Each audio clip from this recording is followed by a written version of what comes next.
Another criticism was the disempowerment of employees.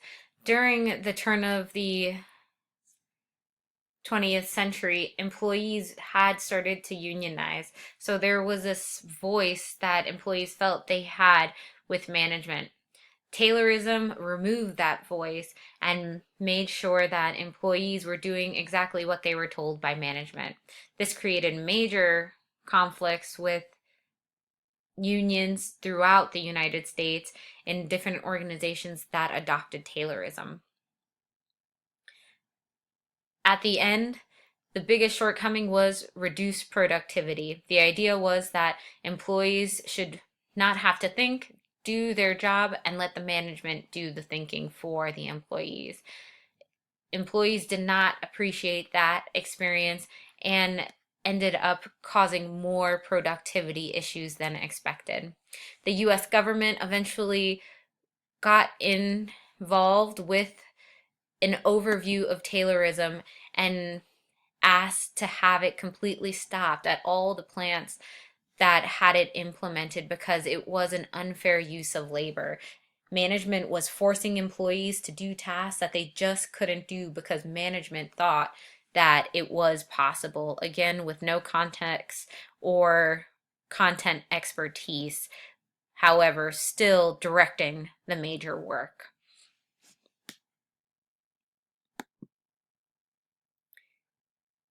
Connection to higher education.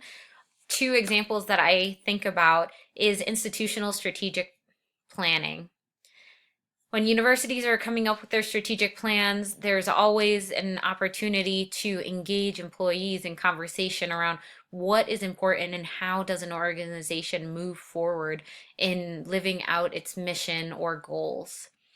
However, in many experiences, institutional planning is usually conducted from the top down, where boards of trustees, presidents, and vice presidents decide what needs to be measured, what the outcomes are, and they do not consult with the departments and employees and or students about what is necessary for the institution to do and to include as a part of their long-term and short-term strategic plans.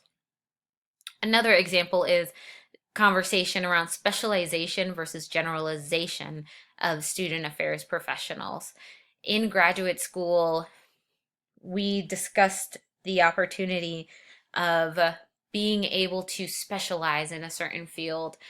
Some people in student affairs say that if you are in residence life and you are passionate about residence life, you should stay in residence life for the majority of your career. The idea of becoming a generalist and working in a couple of different departments is one that is actually difficult to do when job searching. Finding those transferable skills and being able to explain how a role in residence life can also be something that has helped prepare you for a role in student activities or in diversity affairs is a stretch for some hiring managers to want to take that opportunity or chance on an employee that has never worked primarily in the functional area. It's this idea that you must know what your screw is. So whether that's student activities, diversity affairs, or residence life, you need to be able to do that well and continue that well versus knowing how to do a little bit of everything so that that context helps influence your future decisions and roles within student affairs and serving students. Here are a few questions for you to discuss together as a class. How have you seen Taylorism in higher education? What benefit is there to having complete managerial control? How should employees be involved in high-level decision making?